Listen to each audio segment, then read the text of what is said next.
Hi, welcome to IAN's Health Talk with Dr. Akram. I am Akram. In this program, we'll be talking about all kinds of different health issues with different experts in the field. Today, we'll be talking about heartburn and upper gastrointestinal cancer. So sit back, relax, enjoy your time with us. Heartburn and acid reflux. This is a common condition we see day to day in our life. Gastrointestinal reflux disease, also known as acid reflux, is a long-term condition in which stomach contents rise up to the esophagus, resulting in either symptoms or complications. Symptoms include the taste of acid in the back of the mouth, heartburn, bad breath, chest pain, regurgitation, breathing problems, and wearing away the teeth. Complications include esophagitis, esophageal stricture, etc. Obesity, pregnancy, smoking, hiatus hernia, and taking certain medicines are the main risk factors. In the Western world, between 10 to 20% of the population is affected by gastroesophageal reflux disease. Occasional gastroesophageal reflux disease without troublesome symptoms or complications is even more common. The classic symptoms of gastroesophageal reflux disease were first described in 1925 when Freidenwald and Feldman commented on heartburn and its possible relationship to hiatus hernia. In 1934, gastroenterologist Asher Wilkinson described reflux and attributed the symptoms to stomach acid. Let's look at what is upper gastrointestinal cancer. There are 7 main types of gastrointestinal cancers, such as esophageal, stomach, pancreatic, duodenal, gallbladder, and bile duct liver, and small bowel. Together, they account for approximately 11% of the cancers in the UK. Esophageal cancer, this can develop anywhere along the length of the esophagus. 2 common types are adenocarcinoma of the esophagus and squamous cell carcinoma. Stomach cancer. Most stomach cancers develop in cells lining the stomach. This type of cancer is called an adenocarcinoma of the stomach. This is usually developed very slowly. Okay, to learn and understand these conditions clearly, let's welcome our special guests on the show. They both are joining from Salford via Skype. Let's welcome Dr. Nadir Ibrahim, who is a consultant anesthetist and an honorary university lecturer. And also let's welcome Mr. Osama El Hardello, who is a general and upper gastrointestinal consultant surgeon. They both work in Salford Royal NHS Foundation. Hello, Dr. Nadir Ibrahim. And hello, Akram. Hello, Mr. hello. Osama. Good evening. Hello, everyone. Nice to meet you all. Welcome to the show. Thank you. How are you feeling today? A bit excited to confront a big kind of viewers. Excellent. We have a lot of viewers and they are really anxiously waiting for what you guys are going to say and what I'm going to ask you.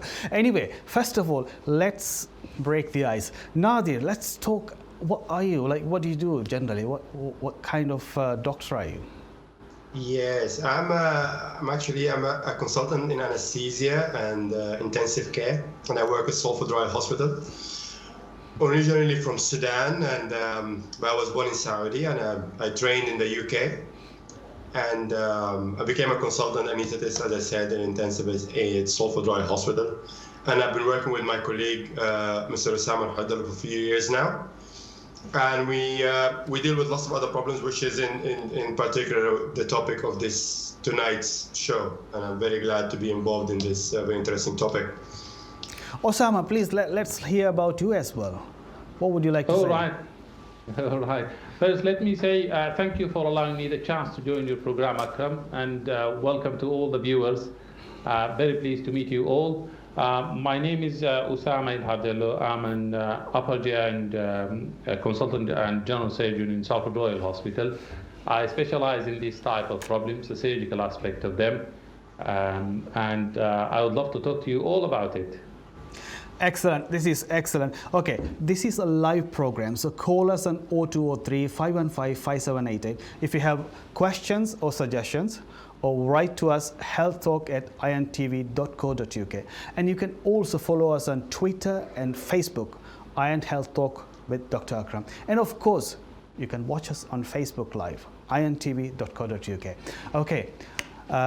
Today we're going to start with a caller who is joining straight away on our line. Okay, let's get him into the show, and but we're going to continue the program very quickly because we have a big schedule ahead and we want to cover as much as possible. Okay, hello sir. Hello. Hello. Hello, hi, sorry madam. Okay, what's your name please? Sorry, sir. Yeah, my name is Miss Begum. Okay, hello, yeah, welcome to the show. Okay. I have a quick question to the doctor. Basically, my mom, she's diabetic and she takes insulin as well.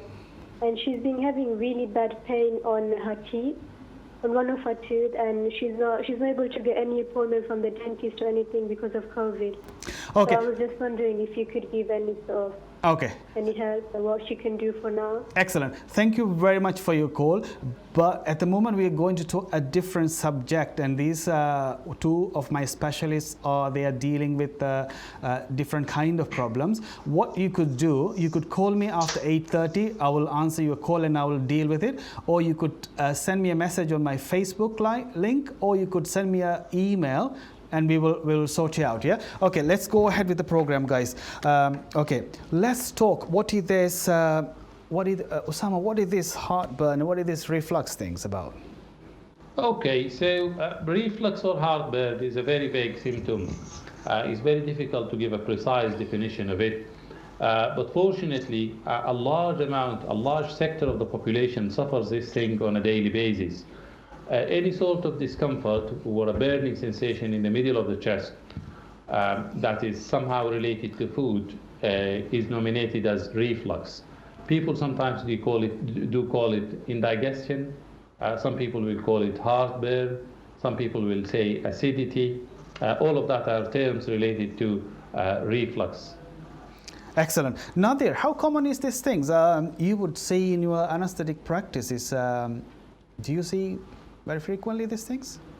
We see quite frequently, actually. Out of talking about it's 1 in every 2,000 to 3,000 of operations we have. You might have half of this number who might suffer from reflux, and half of that number might actually develop into complications. And the reflux, that means the content of the stomach contents can actually migrate all the way up and cause what's called aspiration. That means either the acid or the stomach contents can go to the lung, and by that means that makes a simple operation, which might last for about half an hour to an hour. It might end up the patient being in ICU for weeks, and in some very severe conditions, it might cause actually, unfortunately, death by severe infection to the lung. Okay. So as anesthetist was one of the most important aspects when you do our history and seeing patients in preparation to surgery, we ask whether the patients suffer from refluxes or heartburns, and we have to document that very clearly and discuss the risks associated with that with the patient before getting their consent for surgery. Okay, it's what we're talking about. It's if they're going for a surgery and there is a possibility of aspiration if they have this reflux disease, yeah?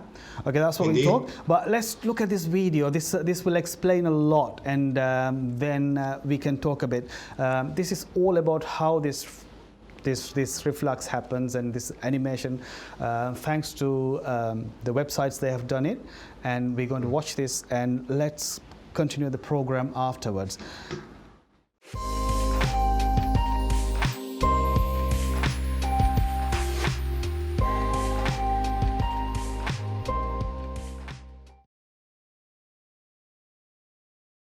Esophageal cancer is a disease that begins in your esophagus. Your esophagus is a muscular tube that food passes through from your mouth to your stomach. The flat, thin cells lining your esophagus are called squamous cells. Below the surface, cells divide and flatten to make new squamous cells as the old ones wear out. If you have a condition called gastroesophageal reflux, or GERD, you frequently have a backflow or reflux of acid from your stomach into your esophagus. Over time, GERD may cause the squamous cells lining your lower esophagus to be replaced with gland cells that make mucus called goblet cells. This change in the lining of your esophagus is a condition called Barrett's esophagus. One type of esophageal cancer, called adenocarcinoma, may occur in the changed lining of Barrett's esophagus. Another type of esophageal cancer, called squamous cell carcinoma, occurs in the squamous cells in your esophagus.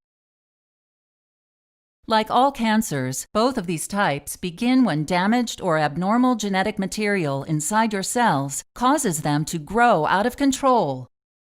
A tumor forms as the abnormal cells begin to multiply. Over time, a lump may form in the wall of your esophagus as the tumor grows. You may have no symptoms in the early stages of esophageal cancer. Later, you may have trouble swallowing when the tumor becomes large enough to block part of your esophagus. Having trouble with swallowing may cause you to have difficulty eating. As a result, you may lose weight in a short period of time. Depending on the location of the growing tumor, you may also have pain in your chest or neck. If you have esophageal cancer, your doctor may recommend one or more of the following: surgery,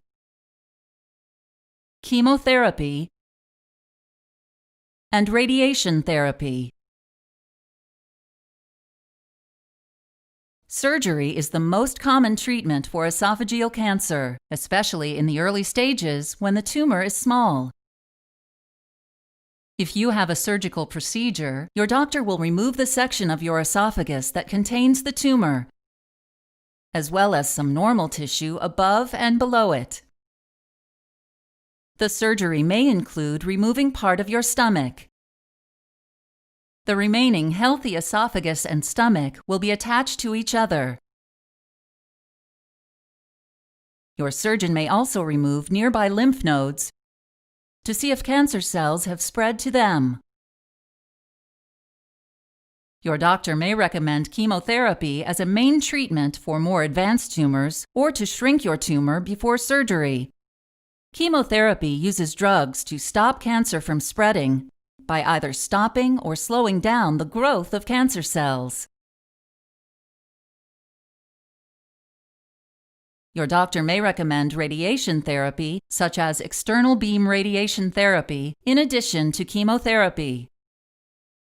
Radiation therapy damages and kills the esophageal cancer cells. Some common ways to reduce your risk of esophageal cancer include seeking treatment if you have gastroesophageal reflux or GERD, quitting smoking, and avoiding alcohol.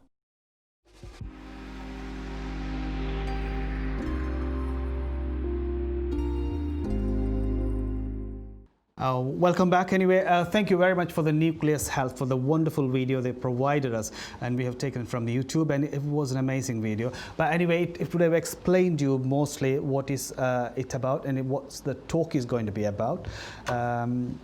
Anyway, let's talk a bit, Osama, let's summarize quickly about the symptoms and signs and symptoms of this gastroesophageal reflux or heartburn, whatever we call it. variable and are quite common to affect people, especially following eating big meals or greasy food, or having to have a big meal and then go to bed. The symptoms, the question which might struck the minds of many people is what to do when you have got these symptoms.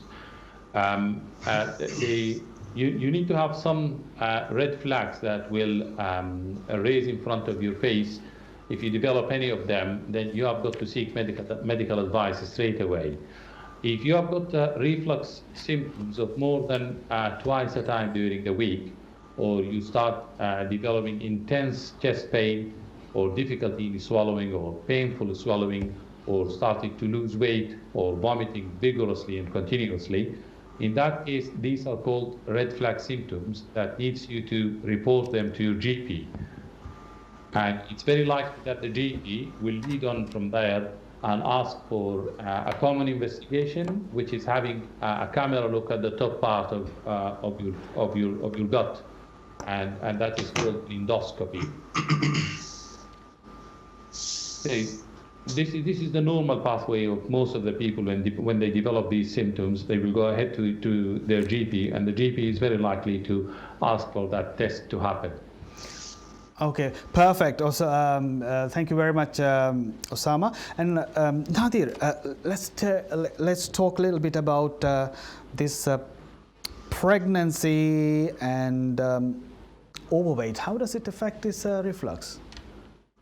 Yeah, the majority of that actually is actually a combination between two, hormonal and mechanical, but makes it easier for people to understand that in both conditions there is a lot of hormonal changes from the obesity point of view and from the pregnancy point of view.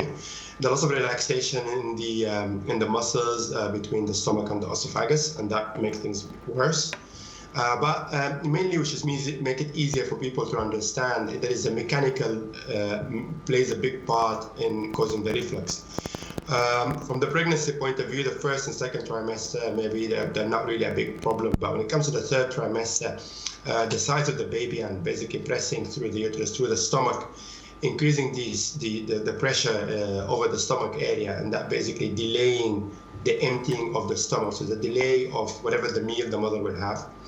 And that means the content of the stomach will be more there for longer.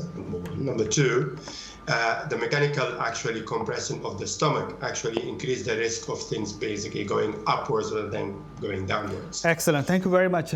Osama, let's talk about what are the do's for what we should do for this heartburn or reflux condition. Okay, the first do I have to say is that most of the people, they should have to not to be so worried about it. And if the symptoms persist, you have got to somehow modify your lifestyle, starting by eating small frequent portions rather than big 2 meals or 3 meals. Reduction of weight is very important in that sense.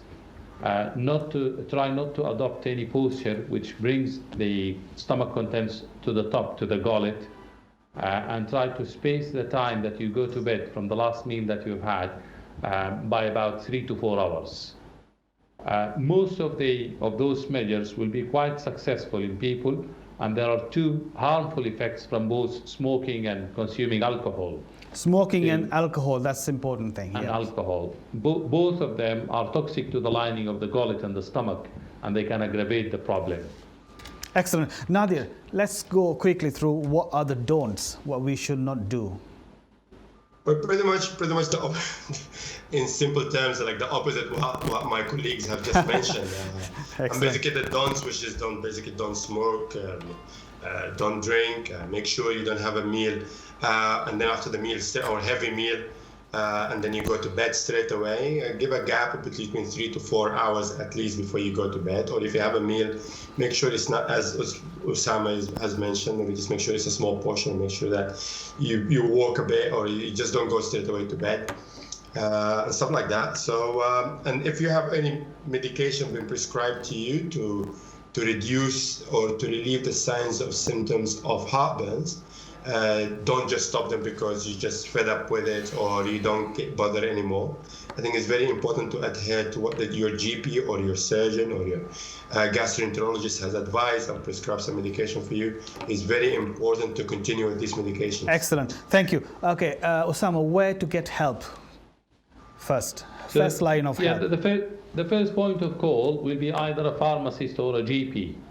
In the milder forms of symptoms, there are so many medications that can be bought over the counter, things as Gaviscon and ranitidine, cimetidine, and even omeprazole, lansoprazole, esomeprazole. They are all acid-reducing tablets.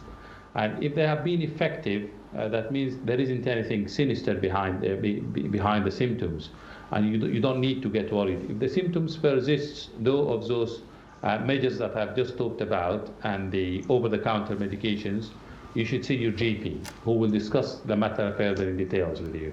Excellent. Thank you very much. I think what we're going to do, we're going to talk more about the surgical measure, what you guys do in the hospital, gastroesophageal reflux disease and upper gastroesophageal cancer. So far, we talked about gastroesophageal reflux disease, and we have explained the symptoms, signs, and more about it, but we're going to talk more about the surgical bit later. And on our show, the special guests are from both from Salford Royal NHS Trust and Dr. Nadir Ibrahim. He's an anesthetic consultant and honorary lecturer, and Osama Al Hardello. He's a upper gastro surgeon and a general surgeon. They both work in the same hospital.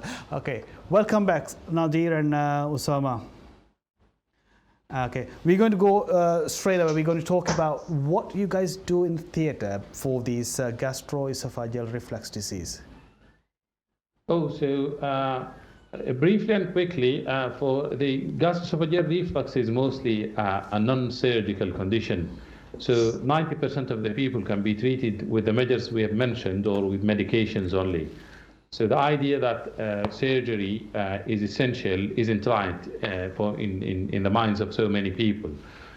Surgery is mainly to correct some structural changes. If we look back at the video and assume the structure, one of the important risk factors for gastroesophageal reflux is hiatus hernia, where the stomach will pop up into the chest through the hole in between the tummy and the chest. And when the stomach goes into the chest, just next to the gullet will be subjected to a large amount of acid. Correcting that into place by bringing the stomach back into the tummy cavity and reducing the size of that hole in between the chest and the tummy will help creating a bit of tension at the site of the junction in between the gullet and the stomach, and all of the stomach contents will be as normal where they do belong to, into the stomach, rather than going up and causing the reflux. There are so many procedures in that the most famous one is what we call fundoplication, or in a lay term it's called the wrap, and that wrap makes the top of the stomach quite bulky so that it can't go back into the chest through that hole. But as I said, only a minority of people will need that. Oh, excellent. Anyway, this is a live program, so you can still call us on 0203 515 5788 if you have any questions related to the subject. If anything else you have, please write to me on our email or on our Facebook link. Anyway, let's talk about the upper gastrointestinal cancer. I have explained in the beginning in my talk, it's about 11% of the cancers in the UK, and we played a video as well in the beginning which explained more about how the cancer develops and etc. Osama, let's talk what are the main symptoms. Can it be silent? It can be silent in the case that it is in the pancreas. This is the most famous silent killing cancer, and thank God it's not very common. But this is the most dangerous silent one. Sometimes cancers of the stomach can be silent as well, because the stomach has got a capacious cavity inside, and the cancer, when it happens, it doesn't cause a lot of problems as it grows and enlarges within that cavity. Cancer of the gullet, most of the times is early picked because it causes significant symptoms, and the most important symptom is inability to swallow, where the food get stuck in the way down to the stomach, because it's a narrow tube. Any size effect within that narrow tube will cause a blockage, and people will start feeling that. And this is a symptom which is of paramount to be reported to the GP, because the earlier we discover the cancer, the easier it is to be cured. Okay. Nadir, is it genetic related, or is it food habits, or what caused this kind of cancer? I think maybe in both same situations, but I think maybe Osama can maybe comment on this a bit more than me. Absolutely, yeah. Environmental factors are much more implicated into upper GI cancer than genetics. In very rare occasions, genes are involved. So the upper GI cancers are unlike the breast cancer and the cancer, which are pretty much linked to genetics. Most of the times are environmental, and the environmental factors implicated into this are mostly related to food. And the common predisposing factor, which is the step forward to cancer before any cancer happens in the gullet, is what we call Barrett's esophagus. It's a very common condition. It's a common condition, and at the same time, it's reported a lot in the terms of doctors. Barrett's is changing in the line of the lower part of the gullet into a lining which is different to the normal lining of the gullet, a lining which is more or less similar to the stomach lining or to the bowel lining. And that's the first transformation of normal tissue into cancerous tissue. And Barrett's can't be on its own. It's a consequence of the subjection of the lower part of the gullet, the lining of the gullet, to long time, years and years of acid. So cancer started with acid irritation to the gullet, conversion of the gullet lining into another form of lining, and the last step is transformation of that abnormal lining into cancerous cells.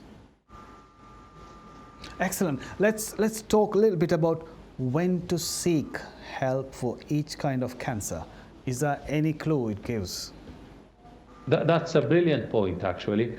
So the symptoms of cancer that you have got to look at, as we mentioned earlier, difficulty in swallowing, any form of difficulty in swallowing, significant amount of weight loss, any vomiting that continued for a long time, and specifically vomiting of blood, that is very significant. If you feel a lump into your tummy, a hard lump into your tummy, that's an ominous sign. If you have got the color of the skin changed into yellow color, what we call it jaundice, so any discoloration in the skin, or if the urine becomes pretty much dark, or the stool, the poo becomes pretty much pale, in that, this is one of the symptoms of cancer. So people has got to report it as early as they could to the GP so that they can be investigated earlier. Nadir, one of your friend apparently had a condition, and that yes, he has unfortunately passed away. Would you like to tell about us? Mr. Hardello Osama has mentioned. I think the key or the key message you take home out of this consultation, of this program, you seek medical advice as early as possible. Got friends and family who ignored the symptoms, and they thought that it's only just a passing. They changed the habit of eating and the meals, etc.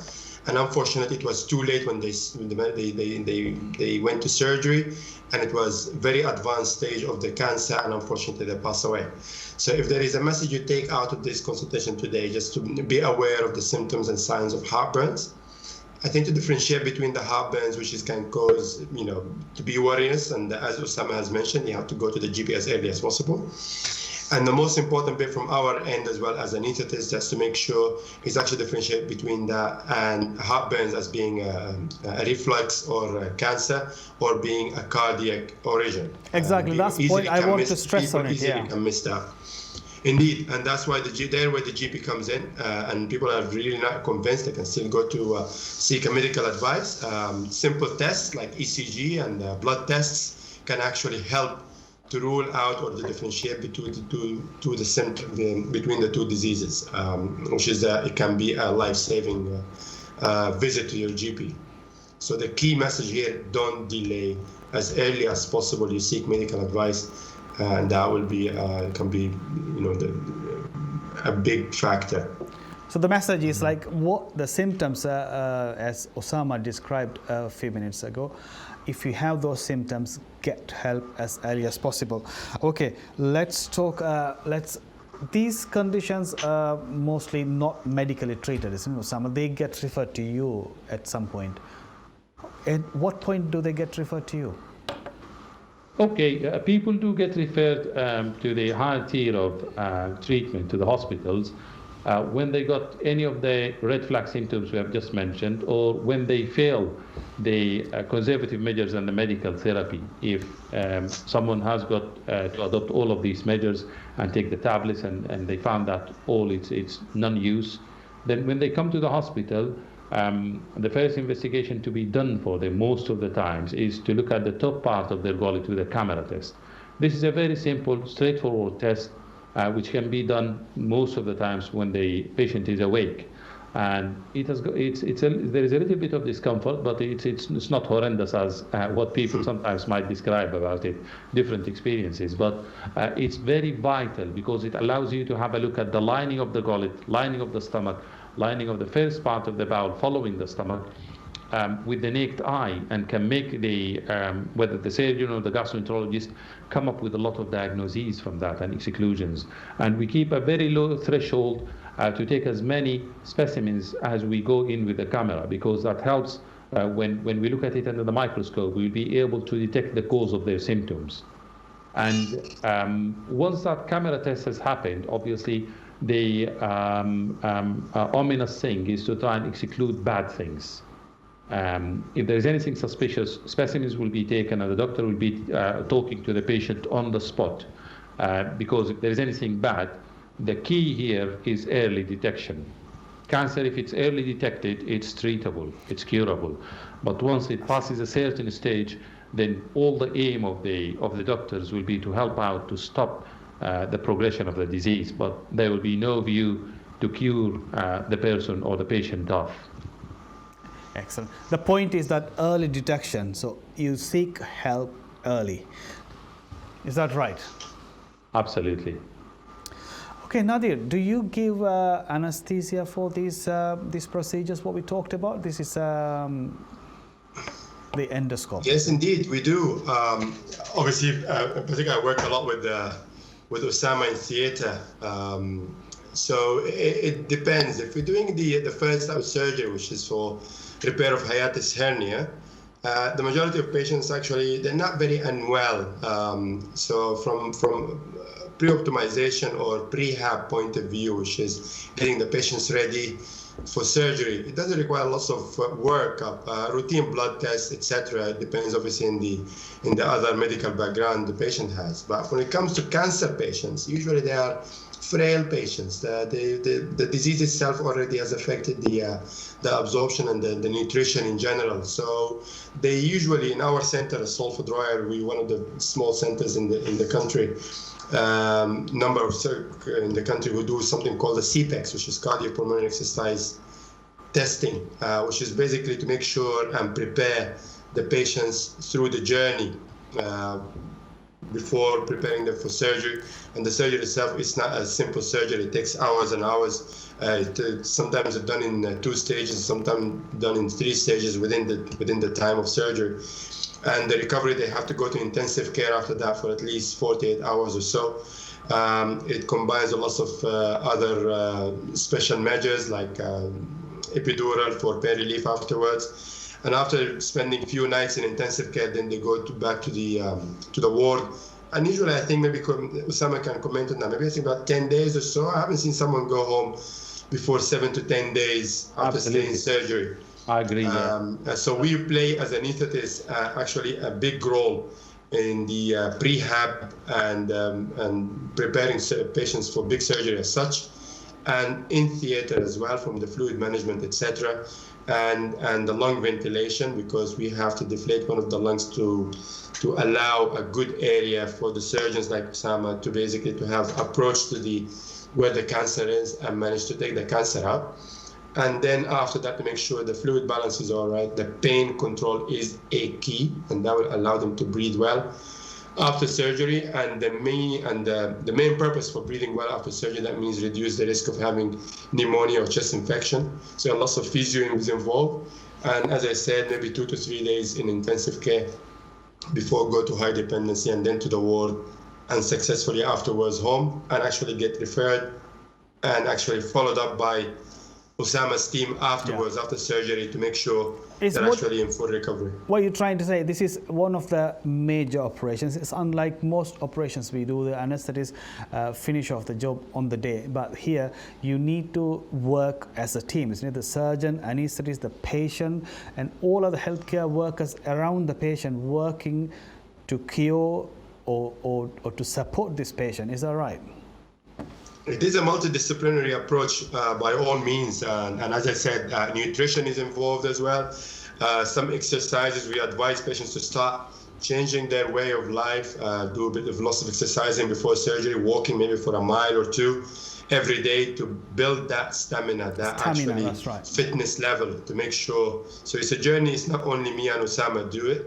It's actually the patient has to be involved. They have to buy into it. They have to be motivated. You know that actually it's a big surgery, and we're all looking forward towards a successful journey. That's excellent. Osama, let's talk a little bit about these cancers, time permits. Let's talk a little bit what you do for the esophageal cancer in small formats so people can understand a bit. Of course, yeah. So with esophageal cancer, with all of these esophageal cancers, the treatment basically goes into one of two limbs, either a curative way or a palliative way. The curative way is when the cancer reaches a certain stage where we can really get rid of every cancer cell that we can see in the patient. And that way of treatment is very much aggressive, and it needs a lot of efforts from the different parts of the team, lots of physiology and regeneration capacity from the body of the patient himself. The other limb is a palliative way, where we can't get rid of the cancer completely, but we will try to stop the progression of the disease and try to mitigate the symptoms somehow. So the patients will fall into one of either of these categories. And unfortunately, upper GI cancers in general have got a notoriously bad sort of they've got a very bad effect. 50% of the people will go to the cure limb, and 50% of the people will go to the palliative limb. And it's all, as I said, around early detection. The earliest the cancer is detected, the high likely that this cancer can be cured. Can be cured, that's right, isn't it? Yeah. The ways of this curative treatment is multimodality as well. Surgery is one thing for certain types of cancer, but the surgery itself is quite an aggressive one, where big chunks of the top part of the gut are removed, and then you've got a big operation to do the plumbing and join the rest of the ends together. And the other modalities are either chemotherapy or radiotherapy or a combination of both. And sometimes there are newly formed treatments in the form of hormonal therapy and immunotherapy as well. Now, with the pancreatic cancer, the liver cancer, and the stomach cancer, the operations are massive as well, and these modalities would chip in at the same time. Now, with the palliative way of treatment, surgery is most of the time excluded. And what happens is that we most of the times give these people either radiotherapy or chemotherapy to reduce the burden of the disease and mitigate their symptoms by placing stents, which would relieve any obstruction that happens in the gut because of the cancer, and try to prescribe a certain amount of medications. The reassuring point is that the treatment of each patient of suspected or proved cancer is taken within the hands of a team which is multidisciplinary. So every specialty that could help in treatment of cancer patients is involved in that team. And the decision 100% of the times is being taken by a group of people. It's not only the surgeon, nor the anesthetist, nor the chemo doctor, the oncologist, nor the radiologist, the X-ray doctor, nor the histopathologist, the people who looks under the microscope. It's like an opinion from a complete team. Okay, there's a question coming through the Facebook, and what they ask is that we're doing an operation on the esophagus or stomach, and what happened to that part of the stomach? What happened to that capacity of the stomach? Can they eat normal meals, and how they manage it afterwards? Yeah, in simple terms, we chop it off. So the cancer itself, the site of the cancer, and a good distance, when I say a good distance, I'm talking about 5 to 10 centimeters, will be removed from the nearby tissues of the stomach itself, and a large chunk of the tissues around them to try and make sure that every cancer cell is being taken away from the patient. The whole of that is going to be taken out of the body. Following that, definitely, and I would say 100% of the surgeries, the stomach will get very small in size. You will end up having 2/5 of the normal size of the stomach. And as a sequel of that, the golden advice for people following these types of surgeries is that they will never go back to take those big meals. They have to manage their ambitions and assume the life after cancer surgery as a life of a certain lifestyle. They have to take frequent small portions of meals. They have got to be nutritionally well supported by a lot of things as well, supportive measures and medications and stuff. And the follow-up for these type of people will carry on for at least 5 years. 5 years. That's right. Nadir, what do we do straight away in the post-op period? The patients are there with the team for first few days, isn't it? Yes. What do you stress on it? They go to intensive care, which is covered by our colleagues and who do intensive care as well. So that I think the key for this, the early mobilization of patients. The days has gone past a long time ago where people coming for a surgery and they expect to stay in the hospital for 3 to 4 weeks. So we wake up the patient immediately. In the past, people used to be asleep after surgery and we wake them up next day or so. But nowadays, no, thanks to what we do at Salford Royal Hospital and other big centers, we do the prehab very well. So the patient actually came prepared psychologically and physiologically to big operation as such. Secondly, that's a good point, isn't it? Psychologically, this is a major impact for patients, isn't it? Taking a big part of the guts out.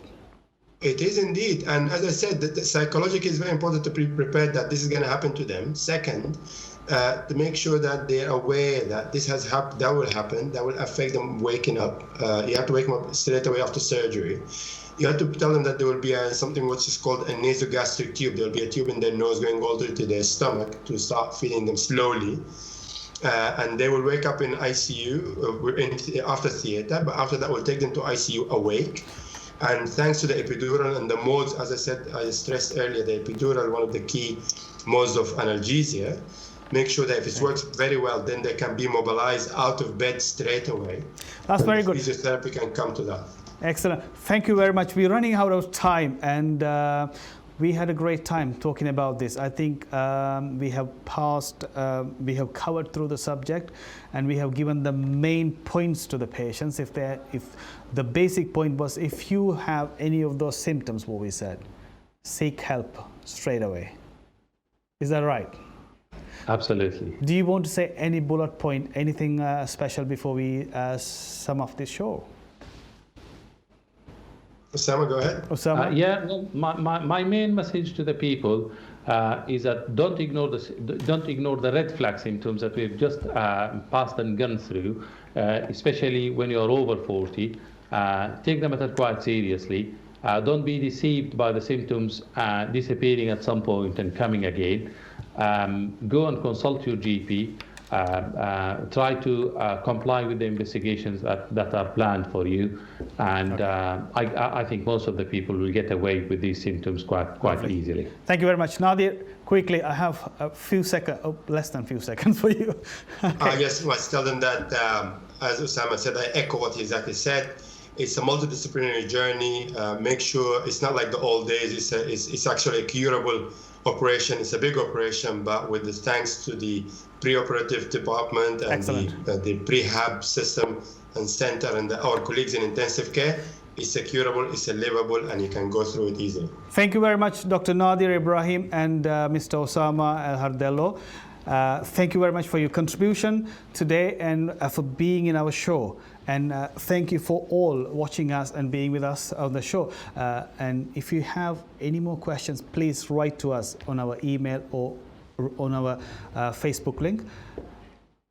Well, we will see you in a similar program next time. And until then, look after yourselves. Thank you. Bye-bye.